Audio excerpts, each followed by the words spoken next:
결혼한 지 1년 반 정도 된 신혼부부이고 갓난아이 한 명을 키우고 있습니다. 남편이 주식으로 빚진 걸 안 지 얼마 안 됐는데 폰을 확인해 봤더니 신우이랑 같이 주식을 하고 있었네요. 어디 거 사라. 너 대출 많으니까 여기서 대출 받아라. 이자가 싸다 등등. 주식으로 1,000만 원 정도의 빚이 있다고 했었지만 1,000만 원이야 둘이 일하면 금방 갚겠지 하는 생각으로 결혼했습니다. 그런데 결혼 후 알고 봤더니 빚이 3,000이더군요. 그 사실을 알고 충격받아 어떻게 살 거냐 묻는 저에게 열심히 벌며 갚겠다고 죽는 소리를 하기에 다시 한번 믿었습니다. 그런데 1년 반 만에 빚이 7,000 가까이 늘었네요. 빚은 파면 팔수록 늘어나고 거짓말도 계속 들통나고 그것도 모자라서 시어머니가 계속 남편 카드를 쓰고 있다는 것도 알게 됐습니다. 남편은 그동안 생활비를 거의 주지 않았습니다. 저도 하루빨리 빚을 갚아야 한다는 생각에 믿고 기다렸었죠. 그런데 남은 건 거짓말과 빚, 그리고 욕과 저를 때리는 듯한 위협뿐이었습니다. 신우이는 주식하는 걸 말리기는커녕 같이 하고 있었고 시댁도 다 알고 있었던 것 같습니다. 저만 그런 사실을 까맣게 모르고 호구처럼 지내왔네요. 얼마 전 시어머니한테 남편이 주식한다고 빚이 5,000 가까이 늘었어요. 제발 주식 못하게 말씀 좀 해주세요. 하고 말씀드렸더니 너 주식하니? 주식 같은 거 하지 마라.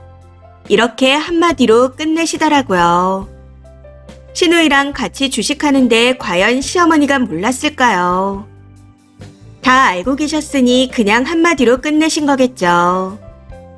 당시 생활비를 안 준다는 말도 있었는데 거기에 대해서는 한마디도 하지 않으시더니 본인이 아들 카드를 쓰고 계신 거였고요. 남편에게 가족 카드를 발급받아 달라고 할 땐 무시하더니 시어머니가 가지고 계셨습니다. 아무래도 결혼 전부터 본인 집에 돈을 쓰느라 모은 돈이 한 푼도 없었던 것 같았습니다. 사실 결혼 전 어머님이 쓰신 카드값을 받지 않는 건 그러려니 하고 넘어갈 수도 있습니다. 그런데 결혼 후에도 왜 계속 시어머니가 남편 카드를 쓰는 거죠? 파면 팔수록 뭔가가 자꾸만 나와서 참담할 뿐이었습니다. 해서 답답한 마음에 한마디 했더니 폭력까지 휘두르려 하더군요. 그래서인지 요즘은 남편만 보면 발로 차려고 했던 모습이 생각나서 소름 돋고 무섭습니다. 처음에는 주먹을 쥐며 너 진짜 조심해라 이러더니 나중에는 발로 차는 신용까지 하더라고요. 네가 잘난 게 뭐 있냐 하면서요. 요즘은 남편을 보면 우라병이 올라오는 것 같아 욕만 나옵니다. 제 입에서 이렇게 욕이 나오게 될 줄은 상상도 못했었네요. 남편이 아이가 2달 정도 됐을 때쯤 10원짜리 욕을 하기 시작했는데 그 이후부터 저도 인정사정 없게 돼버렸습니다. 거기다 혹시라도 다른 카드에 빚이 있는지 확인하려고 하는데 무조건 없다고 말하며 아이디랑 패스워드를 안 알려줍니다. 잘못했으니 그만하라네요. 자기가 다 갚겠다고.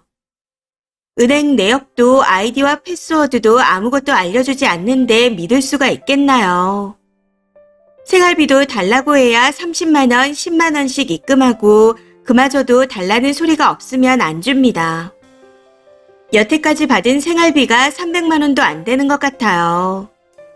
그동안은 미련하게 제가 모은 돈과 아이 앞으로 나오는 돈을 썼고 그마저도 모자라면 친정에서 돈을 받아 쓰면서 살았습니다. 육아용품도 제가 거의 다 샀고요. 믿고 기다린 결과가 거짓말과 빚, 욕과 폭력적인 협박뿐이네요. 거기다 시누이들까지 같이 주식을 하고 있었다는 게 너무 배신감이 듭니다.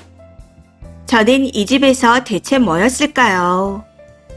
호구의 아이 낳는 종이었을까요? 긴 연애 끝에 결혼을 하게 되었는데 이런 사람일 줄은 꿈에도 몰랐습니다. 결혼하자마자 결혼자금 대출 받은 걸로 주식을 시작해서 마통에 카드론에 리볼빙을 한도 끝까지 쳐 쓰셨네요. 어쩌려고 이러는 걸까요? 본인 말로는 집값이 많이 올라 집을 사려고 했답니다. 이게 말이 되나요? 억울함과 막막함에 화병이 올라와서 매일 잠도 못 자고 있습니다. 아이 앞에서도 안 웃게 되니 아이도 느끼는 건지 같이 인상을 쓰고 있어요. 그걸로도 모자라서 아이 앞에서 남편과 싸우고 아이와 같이 울기도 합니다. 제가 원한 결혼은 이런 게 아니었는데, 가진 게 없어도 착하고 성실하면 둘이 잘 살 수 있겠지 했었는데 착하기는커녕 입만 열면 거짓말에 이제는 욕과 협박까지. 시어머니한테 하소연하던 저를 보며 시가 식구들은 무슨 생각을 했을까요? 어제는 몇 달 전 돌아가신 친정아버지의 사진을 보며 오열했습니다. 아프실 때 제가 임신한 상태였기에 돈이 없어 맛있는 것도 제대로 못 사드렸습니다. 오히려 아버지 카드를 가지고 제가 먹을 걸 샀었네요. 그렇게 궁상 떨며 거지처럼 1년 반이라는 시간을 보냈습니다. 그것도 거의 임신하고 출산 육아휴직을 사용한 기간이었는데 그 기간 동안 남편은 시누이와 대출을 받아 주식 노름을 했네요. 제 아이는 어떡하죠? 남편이 애한테 잘했었는데 지금 생각해보면 그것도 쇼같이 느껴집니다. 그렇게 이쁜데 젖병 사는 것도 아까워서 한두 개 사서 돌려 쓰라던 사람이었고 제대로 된 장난감 하나 산 적이 없습니다. 장난감을 사려고 할 때마다 왜 사야 하는지 설명을 해야 했거든요. 그렇다고 남편이 돈을 주는 것도 아니었는데 진짜 병신처럼 살았었네요. 그냥 머릿속이 새하얗습니다.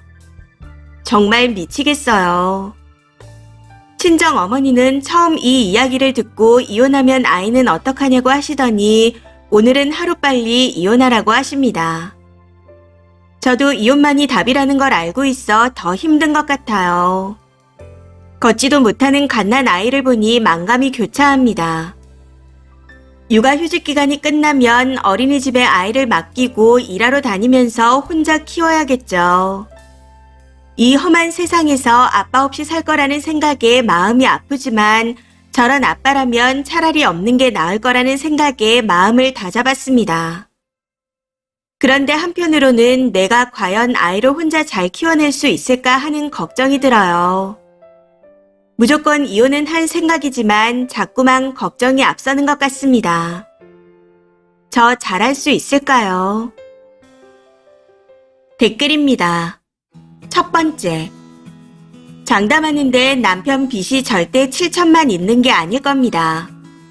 이미 한 2억 정도 될걸요. 본인 입으로 7천이라고 한다면 보통 그 2배 이상이더라고요. 그마저도 앞으로 더 늘어날 겁니다. 그거 못 끊어요. 그러니 하루빨리 탈출하세요. 두 번째, 아이를 위해서 지금 빨리 이혼하셔야 합니다.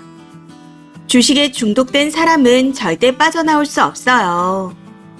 거기다 가족이 모든 심각성을 느끼지 못하는 상황이라면 나중에 그 책임이 쓰니와 아이에게 쏟아질 겁니다. 아이와 본인 그리고 친정어머니를 위해서 빨리 나오세요. 결혼하고 3년이 넘지 않으면 재산 분할도 깔끔하다고 하더라고요.